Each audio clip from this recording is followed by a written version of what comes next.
Deze week in Lembourgeois het City Polo op het Vrijthof in Maastricht en een terugblik op TFAF 2015.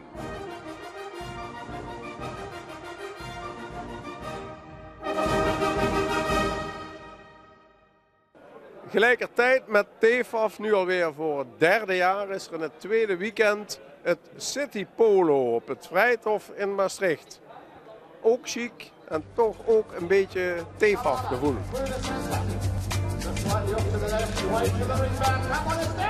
Ja, het is de TFAF-periode in Maastricht en ineens zitten we met paarden op het Vrijthof. Ja, geweldig. Hè? Twee van die kwalitatieve, hoogwaardige evenementen in één keer in de stad. Voor het derde jaar nu City Polo Maastricht. Ik ben er geweldig trots op. Want je ziet dat in 3 jaar tijd dit zo gegroeid is in kwaliteit van het evenement, van de spelers, van de entourage, van de bezoekers. Ja, dit zal nooit meer verdwijnen op Maastricht.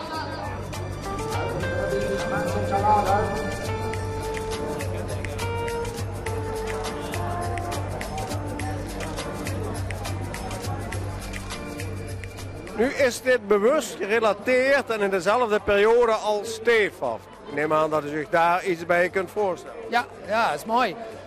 Vandaag ben ik hier, morgen ga ik naar de TFAF en na afloop naar dit evenement. Dus Maastricht leeft als, ik zou zeggen, nooit tevoren.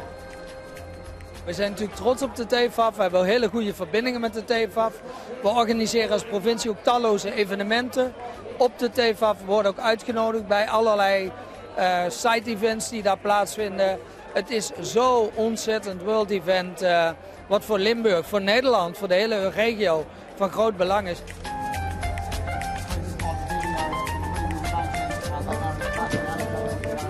De TFAF-bestuiving, om het zo maar eens uit te drukken, die is er helaas niet. Of zeer beperkt. Het werkt zelfs een beetje tegen ons, omdat er heel veel sponsoren TFAF ondersteunen die potentieel geïnteresseerd zouden zijn, maar natuurlijk niet in 1 week in Maastricht zoveel mensen en budget ter beschikking kunnen stellen. En dat hebben we een paar keer helaas in gesprekken moeten ondervinden. Nu is Maastricht 2 weken lang op gebied van kunst, een beetje de hoofdstad van de wereld. Eigenlijk zou je dan als stadsbestuur het hele jaar een beetje willen vasthouden op zijn minst als imago. Maar dat is natuurlijk niet de fout. Dat is lastig inderdaad. Maar het belangrijkste voor mij als burgemeester is dat het kwaliteit uitstraalt, internationaliteit uitstraalt en dynamiek. En dat moeten al die evenementen moeten dat doen. Dat betekent dat ik ook al de afgelopen 4,5 jaar met alle organisatoren van evenementen heb gesproken. Ook met Preuvenementen, ook met andere jeugd, ook met Jim. Van jongens, hoe kun je nou je evenement doortrekken naar nieuwe generaties? Het moet jonger worden, het moet spannender worden, het moet dynamischer worden. Mensen zijn verwend. Ook de kijker is verwend. U bent allemaal verwend, dames en heren. Dus je wil iedere keer weer iets nieuws hebben. Want je kunt overal je feestje hebben. En dat is wel heel spannend. Want daar moet je als gemeente ook aan meehelpen. En wat jullie betreft, is dit een blijvertje, dit evenement? Dat mag je natuurlijk nooit van jezelf zeggen. We hopen dat we het de komende jaren mogen voortzetten. We hebben wel die ambitie en we hebben ook de hoop dat we die euroregionalisatie dat we die gaan realiseren met de eerste sponsoren uit België en Duitsland volgend jaar.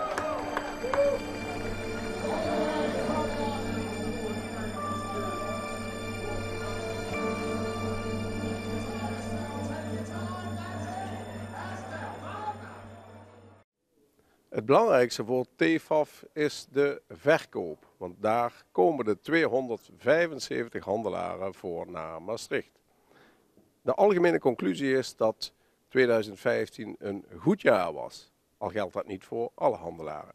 Op het moment dat de verkopen wat minder goed gaan, dan zijn deelnemers extra alert en extra kritisch om te kijken wat er beter kan. Dus juist met de deelnemers die wellicht wat minder verkopen, daar gaan we extra mee in gesprek.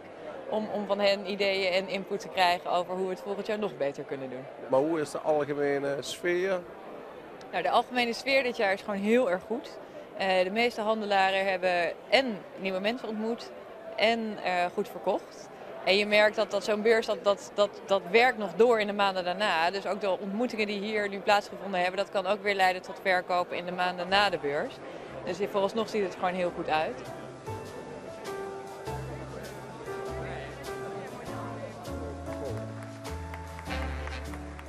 we are very satisfied.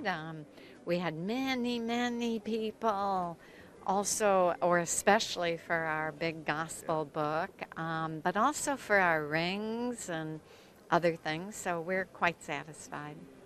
And the book, is it sold? The book is not yet sold, but I can say that we are working with a potential buyer, and, you know, we hope. TIFAF of Maastricht, it's always a magic moment for the international market. The meeting that we have, not only the sales, but the meeting that we have at TIFAF are always exciting. We are very satisfied.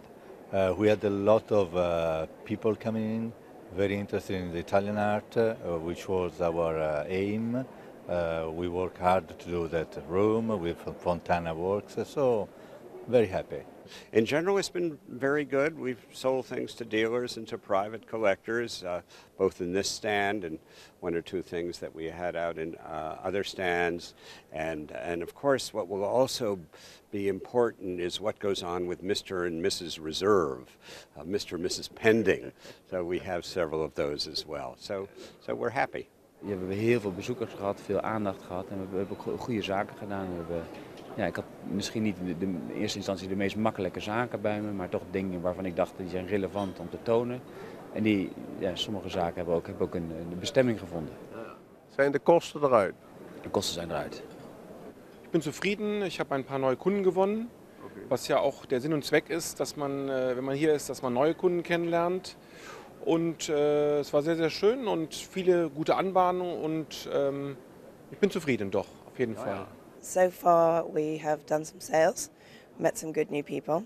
I would say that maybe there are some challenges such as the weaker euro that maybe are making people a little less confident than normal. But so far we're happy. Yeah. But it was not like 2014 for you? Not yet, but this is a fair that a lot of things happen after the fair is finished. The after sale is important. Yes. Yeah, definitely. We zijn buitengewoon tevreden over de resultaten. We hebben fantastisch mooie stukken verkocht. Niet alleen in Nederland, maar ook ver daarbuiten. Dus wij zijn heel tevreden. En ook die speciale stukken waar we het een week geleden over hadden? Ja, meteen na de eerste dag waren die al verkocht. Ja? Ja? Zowel de sauskomer als ook dat hele huiskamertafereel. Ja, die eetkamer die was direct verkocht en met de sauskomer daar zijn we nu mee bezig. The business, frankly speaking, not only this year, in the last 2-3 years after, everybody knows the international crisis, it's quite not fantastic, the business, the true business. But anyway, during the TIFAF we are always building relation and during the year maybe we can prepare sale. Sind die Kosten ein bisschen raus? Ja, die Kosten sind raus, würde ich sagen. Und doch, das war eine ganz gute Messe. Und man muss sehen, wie sich das noch entwickelt. Es geht ja nicht alles immer direkt.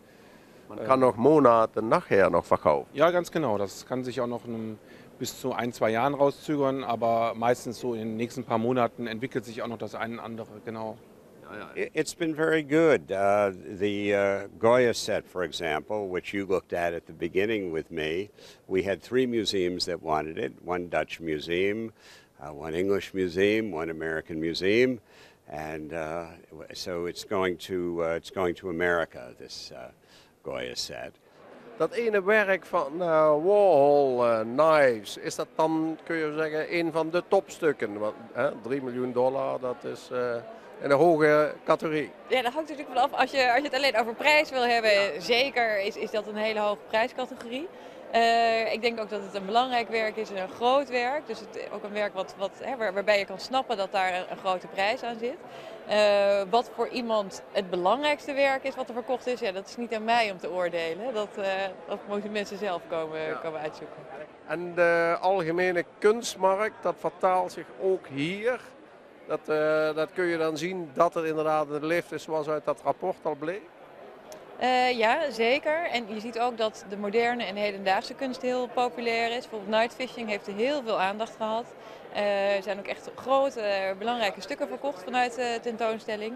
Dus dat bevestigt inderdaad de trend zoals omschreven in het Art Market Report. Ik denk dat het een succes is geweest. Dus, ik denk dat de galeriehouders met wie ik gisteren hebben ze ons allemaal uitgenodigd om mee te gaan eten, wat heel erg gezellig was hier in Maastricht. En ze waren allemaal zeer enthousiast. Dus het is niet alleen vanwege enthousiast dat ze zoveel aandacht hebben gekregen, maar ze hebben ook zaken kunnen doen. En ik denk dat eigenlijk dat maakt een beurs tot een succes. Dus het gevoel is tevreden, maar het kan altijd beter. Absoluut, maar zo denken we altijd. Het kan altijd beter. Onze belangrijkste competitie is TFAF volgend jaar.